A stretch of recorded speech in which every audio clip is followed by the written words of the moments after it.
Vocês sabem o quanto eu ando assustada com o que está acontecendo com a saúde das nossas crianças. Já faz tempo que eu li que crianças com menos de 5 anos de idade estão com expectativa de vida menor que os pais. Isso é assustador e nós precisamos fazer alguma coisa. Vocês já repararam que hoje as nossas crianças estão com doenças de adultos? Então, eu trouxe para conversar conosco aqui no Mais Saúde uma querida amiga, tanto do Dr. Roque Savioli quanto minha pessoal, que é a doutora Tânia Martinez. A doutora Tânia é professora livre-docente pela Unifesp. Ela foi presidente do Departamento de Aterosclerose da Sociedade Brasileira de Cardiologista e a nossa convidada de hoje. Obrigada, Tânia, pela sua disponibilidade de estar aqui conosco, né, nos estúdios da TV Canção Nova. Você que é a nossa sempre convidada e está sempre disponível para o programa Mais Saúde na rádio, né? Tânia, assustador, né? Obrigada. A honra é sempre renovada. E a alegria de estar com todos os participantes dessa televisão maravilhosa. E também dessa obra, né, que nos permite fazer um trabalho tão gostoso. Tânia, o que está acontecendo com as nossas crianças que estão com diabetes, colesterol alto? O que é isso? Nós estamos levando um estilo de vida para as nossas crianças totalmente diferente daquilo para o que nós fomos criados. Nós fomos criados para conviver com a natureza, para participar da natureza, para nos movimentarmos na natureza, para comermos alimentos mais próximos daquilo que é a produção agrícola, mesmo a produção veterinária. E com tudo que está acontecendo, de urbanização, ocidentalização, globalização, muita televisão, muita internet, muitos joguinhos eletrônicos, muita comida de fácil mastigação ou de quase nada de mastigação, com preço acessível e, infelizmente, um preço muito acessível e muito tentador.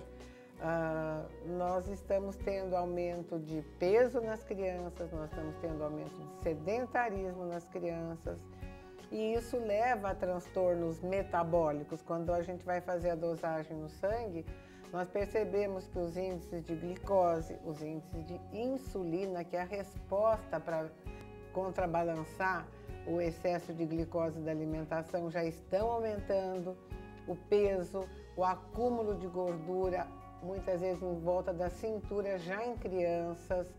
Isso tudo constitui o que a gente chama hoje de síndrome metabólica.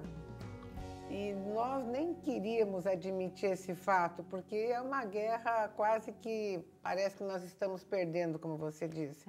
Mas nós não vamos perder essa guerra, nós vamos lutar e vamos motivar. E nós vemos que essa geração já está falando em sustentabilidade, não só do ponto de vista teórico, do ponto de vista de amor à natureza, de amor às origens da terra, dos animais. Eu acho que não é uma batalha perdida, não. Nós vamos reverter essa história. Nós temos esperança, né, Tânia? Temos toda a esperança e confiança e fé de que as coisas vão melhorar. Pois é, por isso que tem um programa como esse, Mais Saúde, para dar espaço para profissionais como você, mandar um recado para a nossa população. Então, para essas mães, o que fazer para revertermos esse quadro, Tânia? O que você tem visto? Aliás, explica um pouquinho também do seu trabalho, o que você tem feito e por isso que você tem esse número, né, assim, tão grande de preocupação na sua cabeça em relação a essas crianças. Então, nós trabalhamos especificamente com os fatores de risco para as doenças do coração. E dentre eles, que são fumo, diabetes, hipertensão, história familiar, tendência genética, nós temos o colesterol. E o colesterol é a nossa área mais importante de pesquisa, de trabalho em comunidade e de publicações.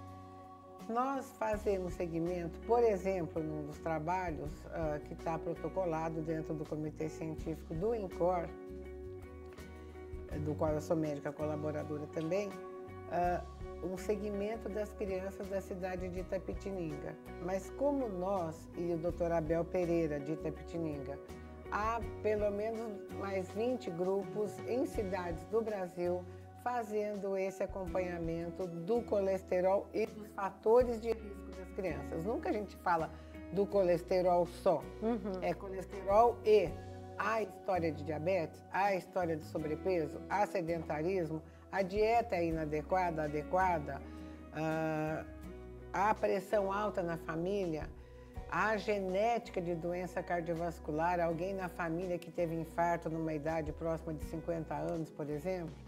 Então, nós estudamos o colesterol, mas dentro desse complexo, porque é a partir desse complexo todo que nós podemos avaliar o risco do jovem adulto, da criança, do adulto, do idoso. Muito bem. E como é que isso, a partir de toda essa militância, a gente pode dizer, desses últimos 30 anos, que foi quando o colesterol ganhou esse enfoque de real preocupação em saúde pública, como é que nós temos tido avanços? Nós temos tido avanços e por isso que eu acho que nós podemos ter esperança e confiança de que nós estejamos revertendo o quadro, porque as sociedades médicas, a Sociedade Brasileira de Cardiologia, tem um departamento de aterosclerose que agora, nesse momento, está trabalhando de mãos dadas com um outro departamento da Sociedade Brasileira de Cardiologia, que é o Departamento de Prevenção e Saúde Cardiovascular. Esse Departamento de Prevenção e Saúde Cardiovascular é um departamento só dirigido aos não cardiologistas. Então, é a população em geral, a população também paramédica, a população de clínicos não tão afeitos a trabalhar com essa subespecialidade. Por esse departamento de prevenção, cujo diretor atual é o Dr. Carlos Alberto Machado, nós estamos tendo uma divulgação enorme e com a ajuda das secretarias de educação do Brasil inteiro, começando por São Paulo. Então, nós vamos ter o programa A Sociedade Brasileira de Cardiologia Vai à Escola. SBC, Sociedade Brasileira de Cardiologia, vai à escola. Então, isso vai ser uma coisa maravilhosa, porque nós já temos a base dos grupos, os 20 e tantos grupos que estamos trabalhando há mais de 10 anos com crianças, trocando informações, nós já temos a ideias de como motivar a criança, sempre do modo lúdico, sempre. Isso nós aprendemos com os acampamentos de diabetes, né? Se for lúdico, a criança responde, a criança retribui, e né? Há reciprocidade, e aí nós avançamos. Muito bem. Além disso, nesse momento atual, nessa semana, nós temos no dia 8 de agosto o Dia de Controle e Prevenção do Colesterol Elevado, que a gente resume e fala é o Dia do Colesterol, 8 de agosto. Então, todos nós vamos estar participando, seja no Parque do Ibirapuera, seja nos outros parques, no Brasil todo. Inteiro. Você vê concentrações em Belo Horizonte, no Rio Grande do Sul, Florianópolis. Realmente já a nossa comunidade de cardiologistas, endocrinologistas, clínicos gerais, está muito afeita a trabalhar em parques, praças, lugares públicos.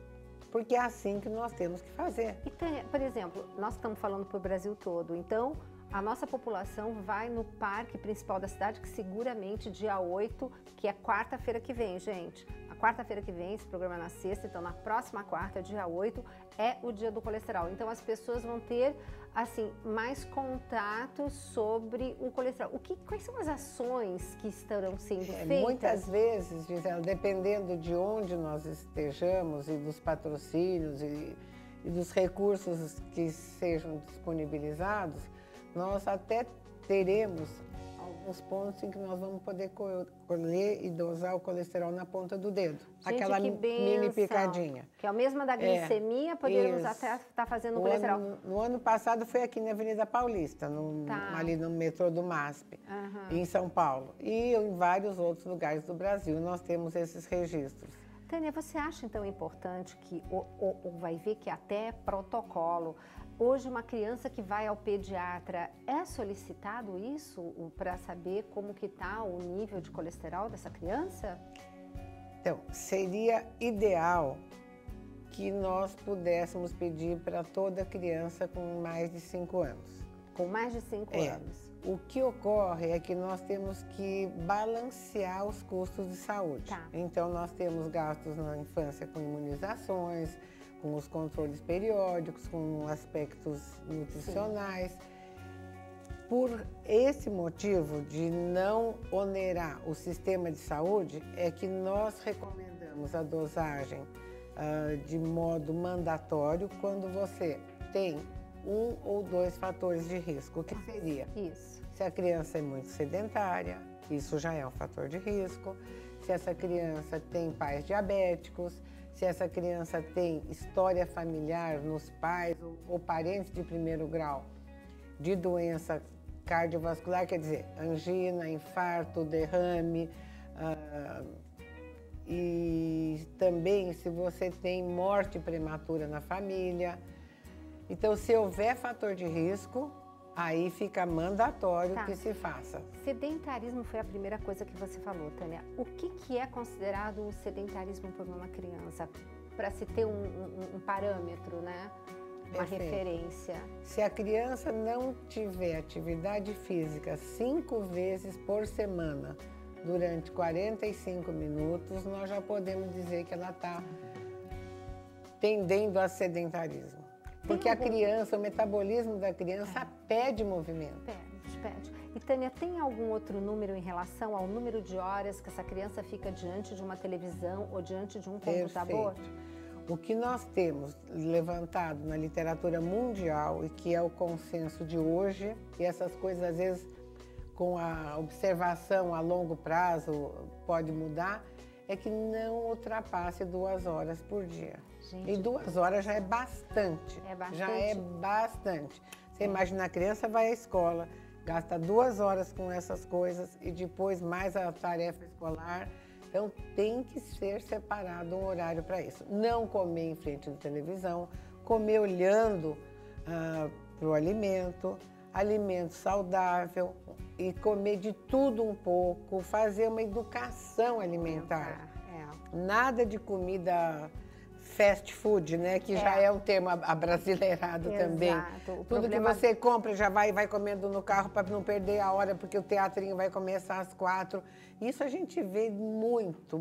Exato. E as festinhas infantis, infelizmente, elas são muito ricas em comidas cheias de calorias, de gordura trans, de açúcar, de gordura saturada. Exato. Pois é, então nós estamos aqui encerrando um primeiro bloco.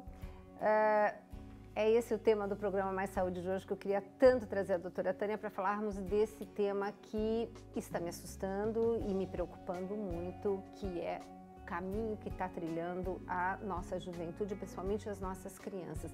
Mas tem esperança, tem solução, e você vai ver isso agora no próximo bloco. Fique aí, eu volto já já.